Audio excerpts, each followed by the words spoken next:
Já comprou todas as prendas de Natal?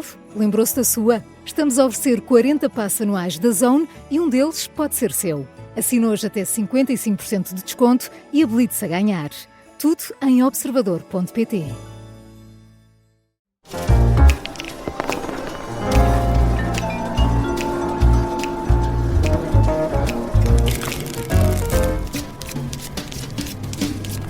Três anos depois, e com Donald Trump há cerca de um mês no poder, a jogar na base da ameaça, podemos estar perante o início do fim da guerra na Ucrânia? Esta pergunta fica para a segunda parte do Fora do Baralho, para a jogada da semana, sempre com a Susana Peralta, o Luís Aguiar Conraria, o Jorge Fernandes e o João Marques de Almeida. Nesta primeira parte, tiramos 4 cartas do baralho, qual truque de magia, e a primeira é de paus. Susana, não é com truques de magia que o Mecanismo Nacional Anticorrupção pode funcionar bem. A Ministra da Justiça anunciou mudanças esta semana na nomeação da liderança do MENAC e no funcionamento também deste mecanismo, com duras críticas ao atual Presidente Pires da Graça. Sim, vamos lá ver, este Mecanismo Nacional Anticorrupção foi praticamente um nado morto, como foi a Estratégia Nacional Anticorrupção, que era uma estratégia para 2 anos, 2021-2024. Portanto, na verdade, nós devíamos estar agora a ver os primeiros resultados dessa estratégia, que foi um flop. Portanto, desse ponto de vista, eu acompanho as críticas da Ministra da Justiça. Isto, de facto, nunca deu em nada. E este presidente do MENAC, enfim, eu acho até algo deselegante fazer críticas em público, porque ele, na verdade, foi uma solução de recurso. Eu recordo que houve várias recusas de convites para presidir este órgão, para o famoso MENAC, ao Mecanismo Nacional Anticorrupção, de pessoas que, naturalmente, teriam mais competências e mais reputação para tratar deste tema. Por exemplo, estou-me a recordar da Maria José Morgado, que foi um convite que foi tornado público e que não foi aceito, e a razão pela qual estas pessoas não aceitaram é certamente porque viam problemas, enfim, aqui já estou a especular, mas devem ter visto problemas ou no desenho do mecanismo ou nos meios do mecanismo, e portanto depois foi-se buscar esta pessoa, que também é uma pessoa já com uma certa idade, e que no fundo veio da reforma para dar este jeitinho, enfim. Portanto, eu achei até de algum mau gosto as críticas da Ministra da Justiça. Portanto, o que é que acontece? De facto, este MENAC nunca deu em nada, quer dizer, o mais básico dos básicos era um relatório anual que nunca chegou a surgir. O MENAC ia verificar os planos de prevenção da corrupção que iam ser implementados numa série de organismos públicos e também de empresas privadas, isso também nunca deu em nada. E pronto, e estamos neste flop. Agora, o que é que acontece? O que eu acho é, antes de nós percebermos o que é que correu mal neste MENAC, não é? Acharmos que resolvemos, quando a medida, peço desculpa, emblemática que a Ministra veio anunciar é uma alteração na direção e diz que em vez de uma pessoa vai ter 3, quando eu recordo que há 3 anos, quando andavam à procura de alguém para dirigir o MENAC, não conseguiam encontrar nenhuma. Portanto, agora não sei onde é que vão arranjar as 3. E depois, sobretudo, diz que vai ser nomeada pelo Governo, o que de alguma forma coloca este MENAC numa dependência direta do Governo, sem nós ainda percebermos que mandato é que essas pessoas vão ter, qual é o escrutínio que vão ter pelo Parlamento. E pode haver aqui o risco de uma nomeação mais política do que técnica. E, sobretudo, pode haver político-técnica, eu não sei. O que eu quero é que ela seja independente dos poderes políticos mais permeáveis à corrupção, e certamente que o Poder Executivo é um deles, sem fazer, como sempre, são juízes no abstrato, não são juízes sobre pessoas concretas, é sempre importante nós percebemos isto. Nós desenhamos instituições no abstrato, não é para fazer face a situações concretas ou para acusar pessoas concretas. Pronto, e isto parece-me tudo muito problemático, e de facto, agora perdi-me desculpa no meu raciocínio, mas quer dizer, essa coisa de o tornarmos dependente do Governo, de não sabermos, por exemplo, a duração dos mandatos, são mandatos únicos, não são mandatos únicos, mas sobretudo sem ver o que é que mais correu mal no MENAC, porque não pode ter sido só a liderança do MENAC, que eu recordo que foi uma solução de recurso de uma pessoa que foi ali fazer um favor. E de facto tudo isto é muito triste e é sempre... E enferma deste problema em Portugal, e vamos já calar, Joker, que é um problema, uma espécie de um pensamento mágico, que é, se as coisas estão a correr mal, nós substituímos, fazemos aqui uma mudança cosmética, era metemos 3, e vai ser nomeado diretamente pelo Governo e tal, e isto vai se resolver. Não é assim.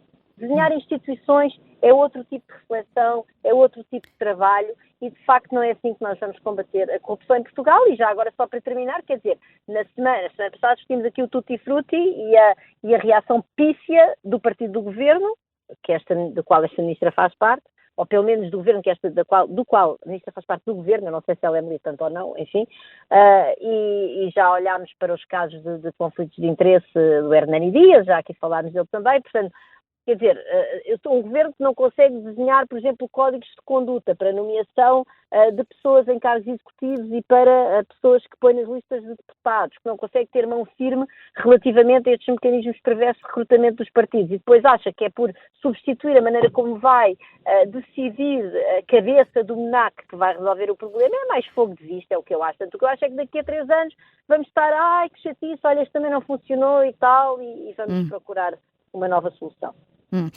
A solução que o Tribunal da Relação encontrou para a cartelização de créditos na banca foi outra. A carta aqui que sai agora do nosso baralho é de ouros, mas só porque vamos falar de dinheiro. Vamos continuar aqui nas críticas, Luís. Os bancos portugueses escaparam a uma multa milionária. Viram a sentença da primeira instância anulada pela Relação de Lisboa. Não viram a sentença, quer dizer, os factos não estiveram em disputa. O que esteve em disputa era simplesmente o pagamento das coimas no valor de 225 milhões, daí os euros, e sim, foram perdoados porque prescreveram. Portanto, eu não disputo as decisões dos tribunais, eu vou tomá-las todas como corretas, e, portanto, tomando todas como corretas, vale a pena fazer aqui um historial breve. Portanto, entre 2012 e 2013, os bancos trocaram entre eles informação sobre os seus clientes, e sobre os spreads que passavam, sobre os spreads que cobravam e quais as condições de crédito. Portanto, isto é um caso de cartelização explícito, portanto, andaram a combinar, nem sequer se trata de conluios tácitos. Em 2019, a Autoridade da Concorrência aplicou-lhes uma coima de 225 milhões de euros. Portanto, naturalmente, os bancos recorreram, tudo bem. 3 anos depois, o Tribunal da Concorrência confirma as coimas da Autoridade da Concorrência. De seguida, os bancos, aliás, na sequência de reclamações, há um pedido de esclarecimento ao Tribunal de Justiça da União Europeia, que confirma que, de facto, a lei estava a ser bem aplicada, e então, finalmente, volta o assunto a Portugal, e agora o Tribunal da Relação declara o assunto prescrito. Quer dizer, este tempo todo, de facto, é incrível, quer dizer, é absurdo como é que a nossa justiça demora tantos anos a fazer isto. E aqui, acho que o mais sintomático de tudo é que os bancos nunca disputaram os factos em causa. Limitaram-se a protelar de forma a conseguirem que as coimas prescrevessem. Isto realmente torna-se um caso de injustiça para com os contribuintes portugueses e realmente mostra que há uma justiça para ricos e outra para pobres. Claramente, aqui é mesmo esse o caso. Quem tem meios para protelar as coisas até prescreverem, consegue ter perdões de mais de 200 milhões de euros. Quem não protelou foi o Presidente da República, Marcelo Rebelo de Sousa, Jorge Fernandes, uma carta de copas para a decisão do Presidente, este veto à desagregação de 135 uniões de freguesia, debaixo de uma chuva de críticas de autarcas e também dos partidos, à exceção de Chega, Iniciativa Liberal, e o PSD, que aprovou até o diploma no Parlamento, ficou de pensar, alegando aqui o peso das opiniões do Presidente. Sim, olá a todos. Eu quero dar louros a Marcelo Rebelo de Sousa para variar, porque de facto votou o documento que alterava a composição do mapa das freguesias e queria, António Costa, reverter uma das pouquíssimas reformas que foram feitas no tempo da Troika por Passos Coelho e na altura por Miguel Relvas. É evidente que o Presidente da República, enfim, em grande medida está apenas a dar um gesto simbólico, porque infelizmente a Assembleia da República tem a maioria para ultrapassar este veto político. Enfim, não sei eventualmente se o PSD mudará de ideias, mas penso que manterá no final a sua opinião inicial. Isto digo infelizmente pelos motivos evidentes. Esta alteração, que eu saiba, não obedeceu a de criar mais freguesias e de facto todos os partidos, à exceção da Iniciativa Liberal, votaram a favor desta alteração, alegando uma suposta vontade da população. Os partidos dizem que ouviram as populações, enfim, no bom e velho estilo populista, Dizem que ouviram as populações e que as populações querem muito mais freguesias. Isto não faz qualquer sentido. O mapa autárquico de Portugal vem já do século XIX. Foi no século XIX, fundamentalmente, pegou-se num mapa que, enfim, tinha as paróquias de Portugal e transformou-se no mapa autárquico. E depois, claro, houve mais desmultiplicações à medida que houve mudanças de população. Mas quer dizer, há praticamente 2 séculos que não há um pensamento racionalizado sobre o que deve ser o mapa autárquico de Portugal. Eu vou dar um exemplo, que é o exemplo clássico que na ciência política se fala sempre, que é uma terra perto de Braga, que é Barcelos, onde moram 116 mil pessoas e tem nada mais, nada menos que 53 freguesias. Quer dizer, estamos no domínio da irracionalidade total, a ideia de que 116 mil habitantes necessitam de 53. E com esta mudança é evidente que... Sim, Vanessa, diz. Não, estás aqui com uma rede um bocadinho periclitante, mas estamos a ouvir-te, Jorge, sim. De qualquer modo, deixa-me só já agora, para ver se resolvemos esse problema. Vamos tentar resolver esse problema, mas, Susana Peralta, tu querias lançar aqui um semi-trunfo ao Jorge.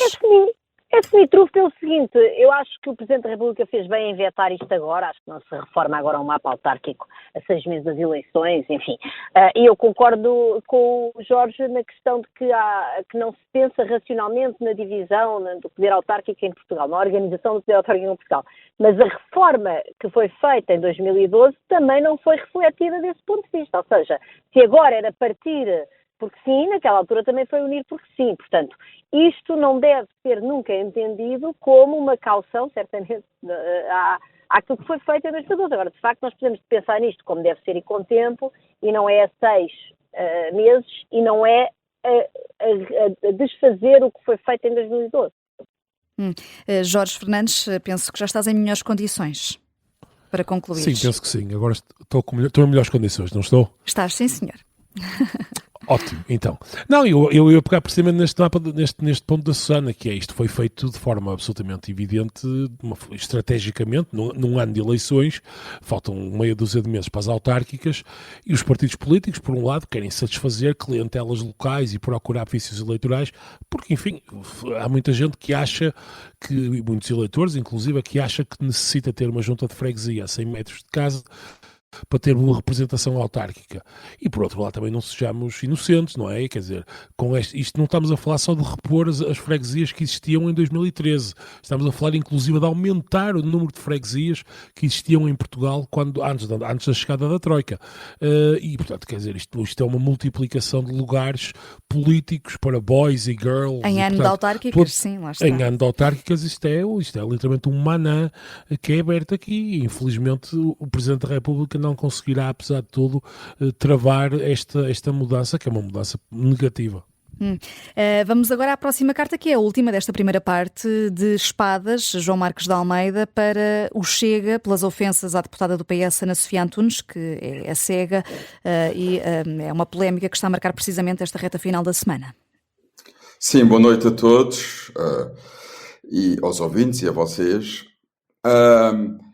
Bom, eu devo dizer que eu já muitas vezes aqui e quase sempre sozinho defendi o Chega e o meu problema com o Chega, ou o principal problema, não são muitas das suas ideias. Agora, eu acho que há um princípio que é fundamental em política e numa democracia pluralista, que é o mínimo de decência. De decência e de resistência O que se passou no Parlamento, mais do que ofensivo, foi um ato de crueldade política. Quer dizer, numa pessoa não pode, nenhum deputado, quer dizer, qualquer pessoa com o mínimo de decência, de educação, de humanidade, pode fazer aquele tipo de ofensas a uma pessoa que é cega por ser cega. Quer dizer, isto é uma coisa inaceitável. É absolutamente inaceitável. Quer dizer, eu acho que as pessoas não fazem... As pessoas que fizeram aquilo têm alguma noção da tragédia que é para uma pessoa ser cega. Já agora podemos aqui dizer, portanto, só para os ouvintes que possam não estar a par ainda, a deputada do Chega chamou, por exemplo, aberração à deputada do PS. Foi um dos insultos. Do esforço que esta deputada fez para conseguir chegar a ser deputada, para fazer a vida deputada, fazer a vida que faz.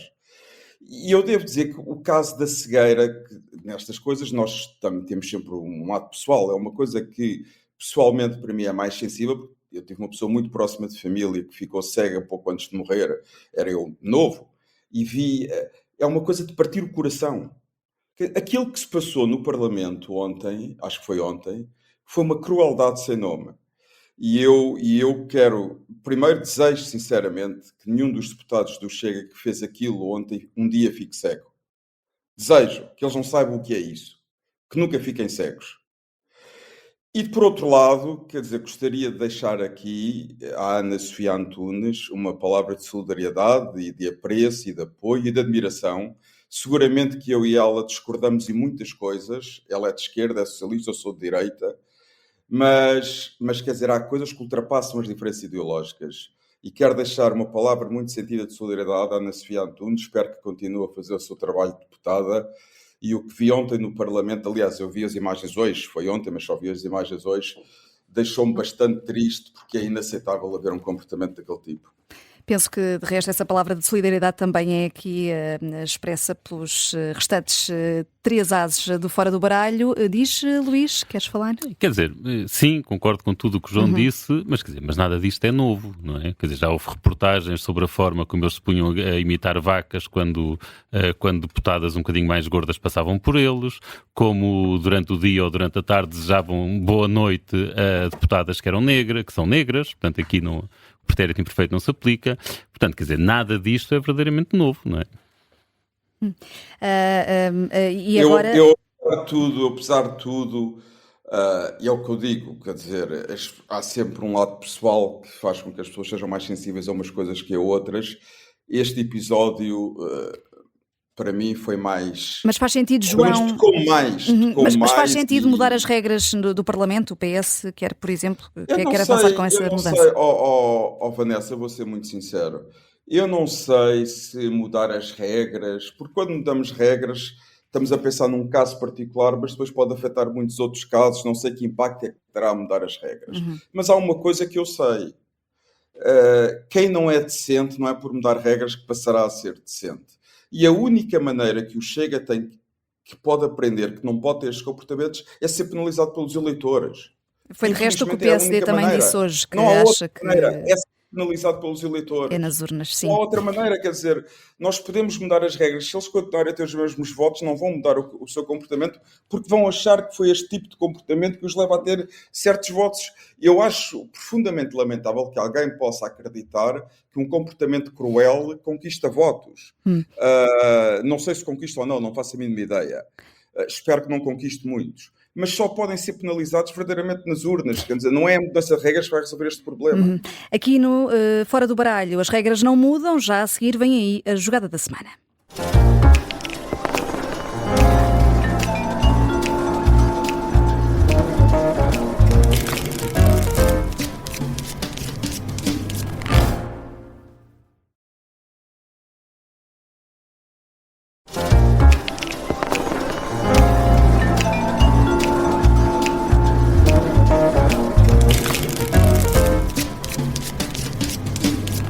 É uma cartada atrás da outra. Donald Trump mal regressou à Casa Branca, conseguiu quebrar todos os recordes de decretos executivos e dia sim anuncia ou medidas ou ameaças no plano económico e também para as guerras em curso. Se na semana passada a ideia foi criar uma Riviera em Gaza, retirando do enclave os palestinianos que ali moram, esta semana telefonou a Vladimir Putin primeiro e a Volodymyr Zelensky depois, nas vésperas da Conferência de Munique desta sexta-feira, Conferência de Segurança, antecipando já concessões territoriais da Ucrânia, ao mesmo tempo que a Rússia teria de aceitar a independência do país com novas fronteiras, caso contrário, sanções e até o envio de tropas norte-americanas. Está lançada a jogada da semana no Fora do Baralho e, Luís Aguiar Conraria, começando por ti, estamos perante uma jogada de alto risco de Donald Trump? Bem, aqui depende do que quer dizer com alto risco. Quer dizer, isto é uma capitulação à Rússia. Isto, de facto, se isto avançar nestes termos, com cedências do território à Rússia, mesmo que não sejam totais, que seja parte do que a Rússia neste momento domina, e isto é fazer o que a Rússia quer. Isto, na verdade, é dar razão ao Partido Comunista nestes anos todos. Portanto, e acho que também se deve dar o crédito a quem o tem. Se esta for a solução final, acho que todos nós que temos andado a defender que defendemos que se apoiasse a Ucrânia, que se mandasse para lá material militar e por aí fora, temos de reconhecer que fizemos mal. Que mais valia ter pressionado a Ucrânia a aceitar uma capitulação, pelo menos ter-se-iam poupado centenas de milhares de vidas. Agora, enquanto jogada de alto risco a longo prazo, sim, basicamente estamos a dar mais força, também, estamos a dar mais força a um ditador, estamos aqui a dar mais força ao que neste momento no mundo existe mais próximo de Hitler. E acho que não estou a exagerar nas palavras. É o que neste momento mais próximo existe de Hitler e com o seu poderio militar é Putin, e estamos-lhe a dar força. Portanto, acho que a longo prazo isto se pode traduzir numa jogada arriscada, principalmente para a Europa, e pronto, agora vamos ver se a Europa estará à altura do desafio. Infelizmente penso que não vai estar, e se a Europa quiser estar, e se a Europa se começar a pensar seriamente a preocupar com o assunto Rússia, com o assunto defesa europeia, e começar a perceber que não pode contar com os Estados Unidos, se calhar das primeiras coisas que tem de fazer, se calhar primeiro ainda no segredo dos bastidores, é convidar o Reino Unido a voltar para a União Europeia nas condições que tinha antes de ter saído, nada de impor condições draconianas para castigar os britânicos por terem saído, e pelo menos tentar trazer para dentro da União Europeia outro país com armas nucleares. Eu penso que isso neste momento era essencial.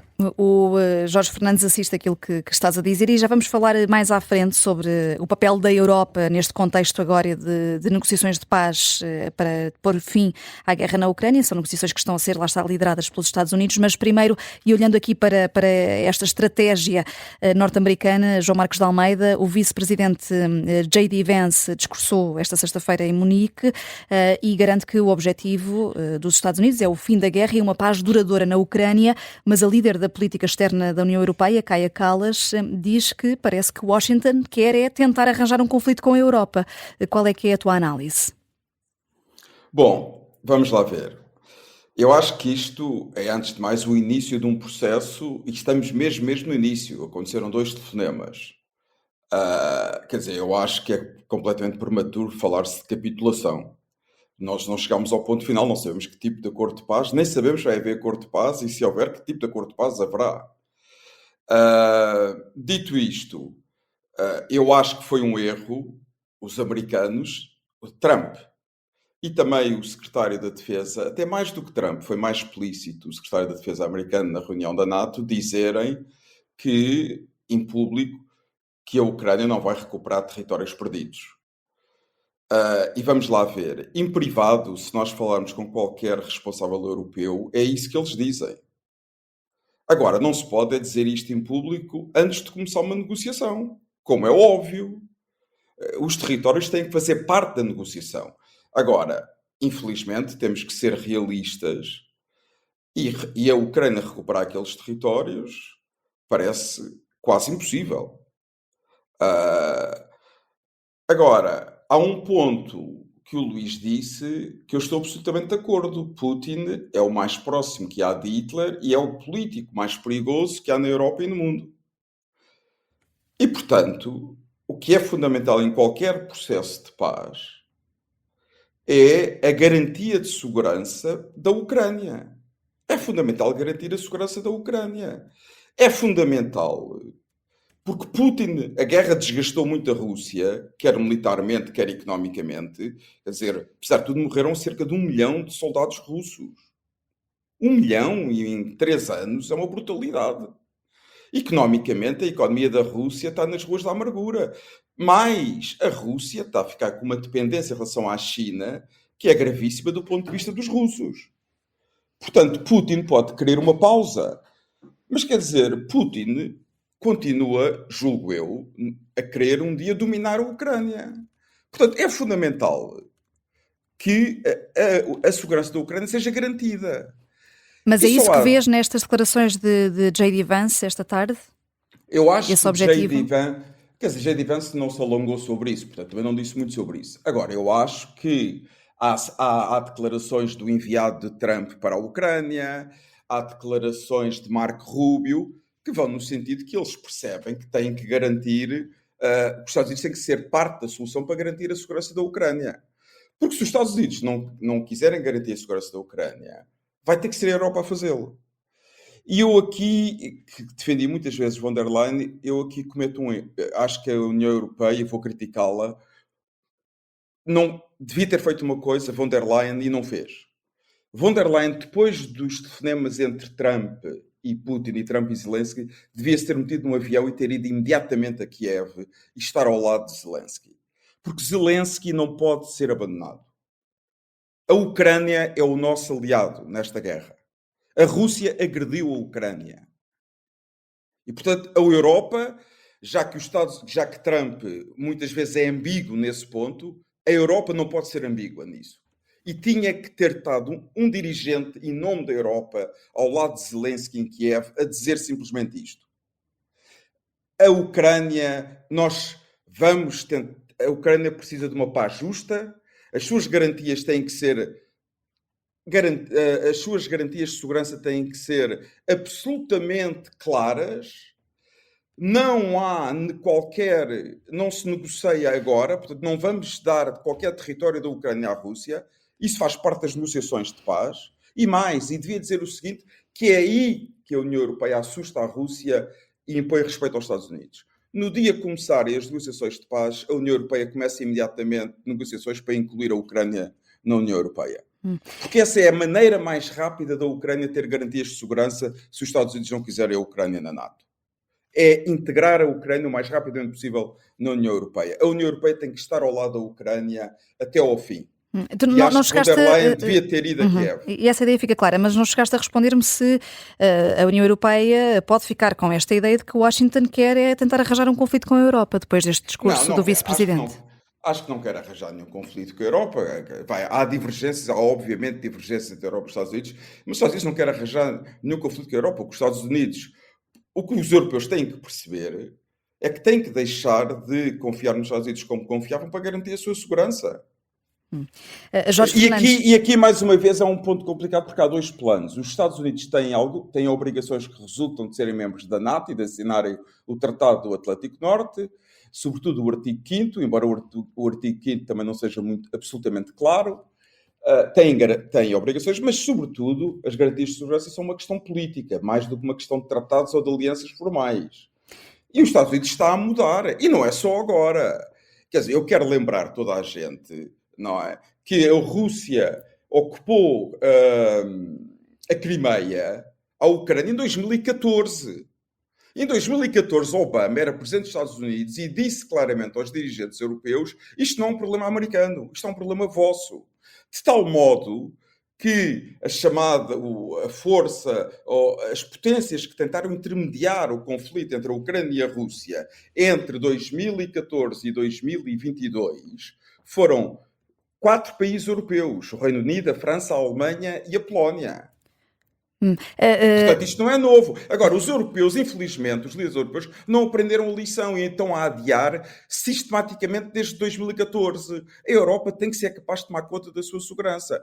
E só para acabar a tua pergunta, Vanessa, há aqui claramente um risco a prazo. E o risco a prazo é muito simples. Se os Estados Unidos não garantir a segurança europeia, vai haver proliferação nuclear na Europa. A Alemanha vai se tornar uma potência nuclear. Porque a única coisa... Tal como a Ucrânia e a Polónia. Só há uma maneira de dissuadir Putin. É através de armas nucleares. Se não forem as americanas, têm que ser europeias. Não há outra maneira. A discussão está aqui a encaminhar-se para o que vai fazer a Europa e que papel é que pode ter neste contexto, mas de facto o dia fica muito marcado pelos Estados Unidos. Foram o protagonista deste dia. Jorge Fernandes, assististe ao discurso de J.D. Vance em Munique e não gostaste do que ouviste propriamente? Achei o discurso simplesmente grotesco, é só isso que eu tenho a dizer. Mas eu quero só dizer uma coisa em relação àquilo que o João disse, que eu não tenho a certeza, sinceramente, isto é um mero palpite, eu não tenho sequer a certeza se os Estados Unidos, nesta administração, se a Rússia invadisse a Polónia ou qualquer país do leste, não tenho a certeza se os Estados Unidos cumpririam as suas obrigações caso um país que já é membro da NATO ativasse o artigo 5º. Tenho muitas dúvidas sobre isso, para ser completamente honesto. E quer dizer, eu acho que, considerando aquilo que é a administração Trump, ninguém em boa fé pode achar que os Estados Unidos são um país confiável, são um país onde qualquer tratado internacional tem qualquer valor, do ponto de vista político, militar, enfim, sob qualquer ponto de vista.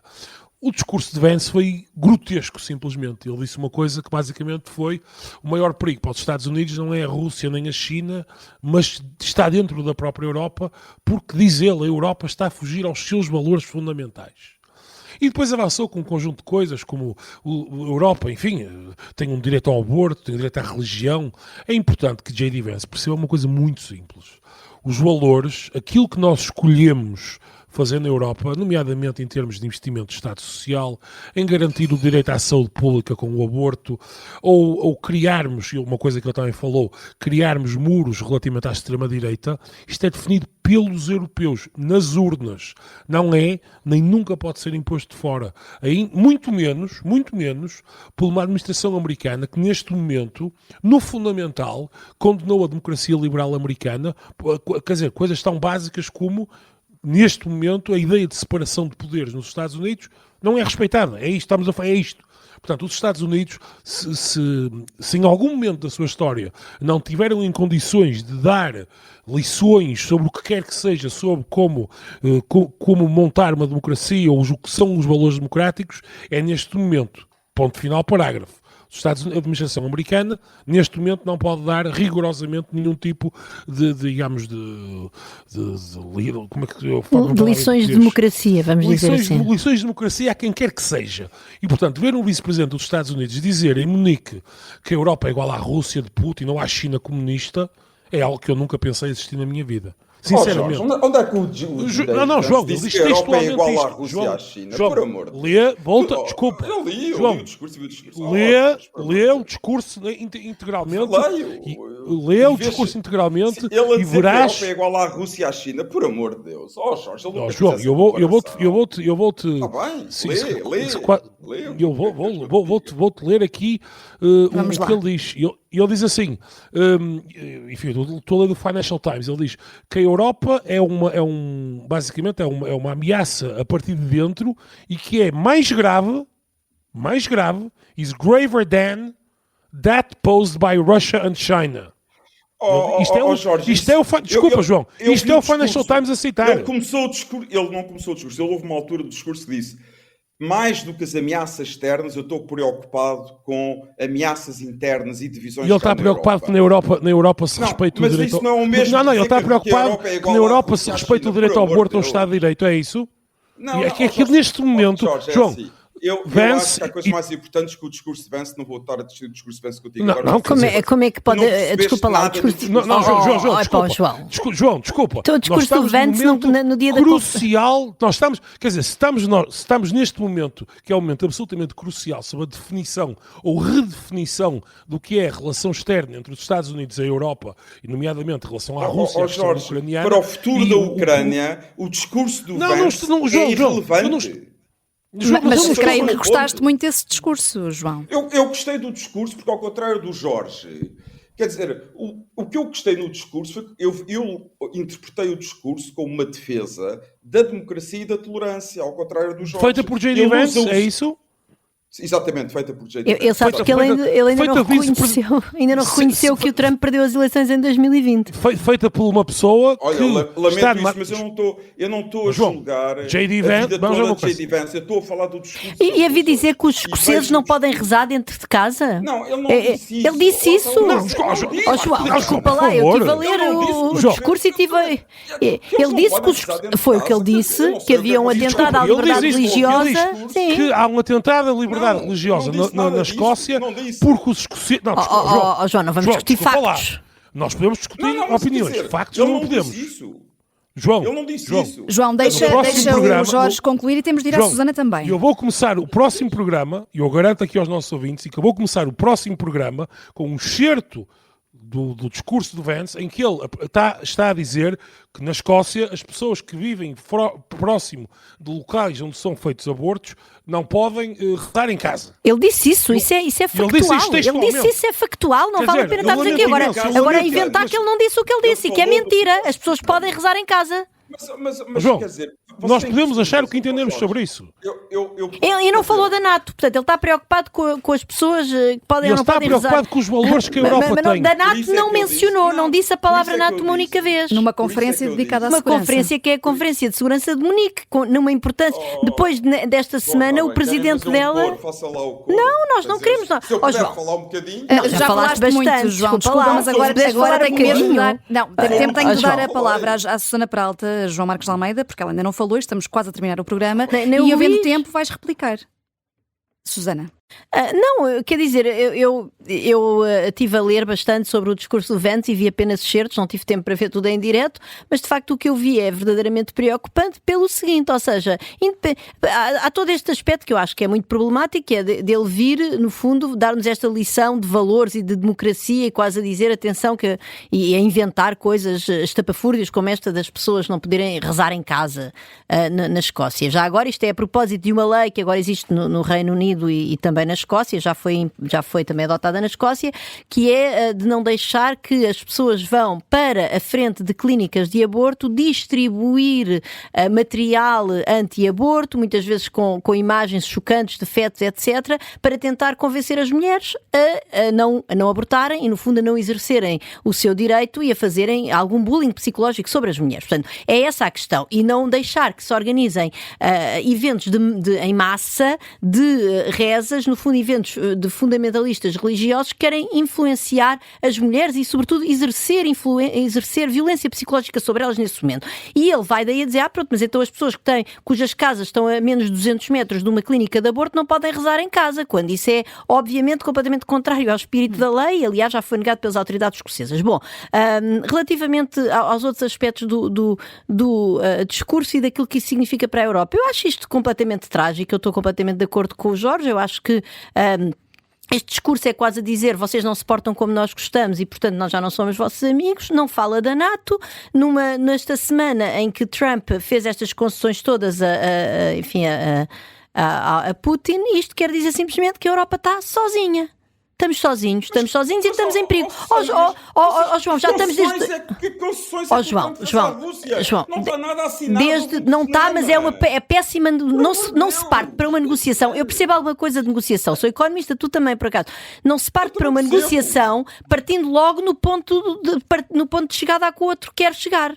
Parte-se normalmente com uma posição de maior a tentar puxar a brasa à tua sardinha, por assim dizer, e depois a brasa há de ficar no meio. Exatamente. Não é dizer logo, toma lá Trump, toma lá Putin, fica lá com a brasa toda na tua sardinha. Mas deixa-me dizer uma coisa, neste momento o que eu sinto é a Europa está sozinha. E isto a mim mete medo para o meu futuro, mete medo para o futuro dos meus filhos e do meu filho e das minhas duas filhas. E, portanto, eu gostava era que os líderes europeus, neste momento, se sentassem todos à mesa, percebessem que aquele discurso de Vance foi um discurso de chantagem, verdadeiramente de chantagem, e que se orientassem para nós termos uma defesa comum e para conseguirmos, de facto, sobreviver sem este irmão grande dos Estados Unidos, que já não é um irmão, que neste momento é um chantagista perigoso. João, 30 segundos, porque ainda quero ouvir o Luís antes de fechar. Não, eu não vou falar agora mais sobre o discurso, temos de falar a outra altura, até porque acho que não é relevante para a questão da guerra na Ucrânia. Agora, só um ponto que a Susana fez agora no fim. Eu partilho que estou preocupado com não podermos ter a confiança, não sabemos que tipo de confiança podemos ter nos Estados Unidos. Mas o meu ponto é o seguinte, eu não quero que no mundo onde vivem os meus filhos, a Europa dependa de ninguém e que não dependa dos Estados Unidos. E há culpados para a Europa continuar a depender dos Estados Unidos. São os líderes europeus que governaram os países europeus nos últimos 10, 15 anos que perceberam perfeitamente. Eu tive em discussões, eu assisti, perceberam perfeitamente que os Estados Unidos estavam a virar a atenção para a Ásia, que não se podia continuar com os Estados Unidos como se contava antes, durante a Guerra Fria, e nada fizeram para dar independência de defesa à Europa. Nada. E digo mais, este não começou com Trump. Trump é mais ordinário no modo como diz as coisas. Isto começou com Obama, como eu digo, Quando a Rússia atacou a Ucrânia e conquistou a Crimeia, Obama disse claramente aos líderes europeus: isto não é um problema americano, é um problema europeu. Isto foi em 2014. O que é que os europeus fizeram para reforçar a sua defesa? Desde 2014 até agora, nada. Tiveram que esperar que a Rússia atacasse a Ucrânia. Portanto, eu lamento muito, os líderes europeus dos últimos 10 anos foram os grandes culpados. Eu espero que haja novos líderes no futuro que tomem as decisões certas na defesa e que a Europa não precise dos Estados Unidos para garantir a sua defesa. Luís Aguiar Conraria, estiveste muito sereno aqui a ouvir os teus colegas que se exaltaram um pouco. Os segundos finais são para ti. Então, se calhar aqui alguma nota de consenso.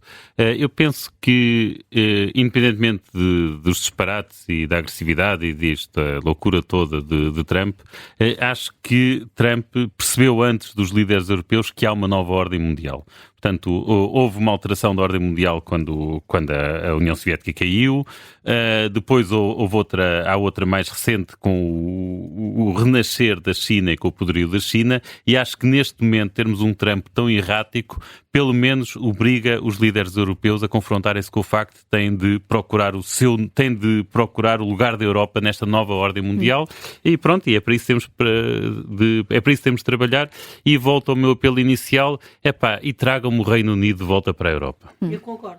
A Susana Peralta... Mas isso não vai acontecer. O Reino Unido tem que fazer parte da defesa europeia. Já não temos mais tempo, João, mesmo. Infelizmente. Eu concordo que o Luís gostava muito, aliás, eu gostava que eles não tivessem saído. João, temos de terminar. A Susana Peralta assiste aquilo que foi dito aqui também pelo Luís Aguiar Conraria. É preciso não esquecer que dia 24 deste mês, 24 de fevereiro, assinalam-se 3 anos da invasão russa na Ucrânia. Nós, aqui no Fora do Baralho, estamos de volta já na próxima semana. Eu sou a Vanessa Cruz. Já sabe, se não ouviu desde o início, o programa fica disponível em podcast. Boa semana para todos.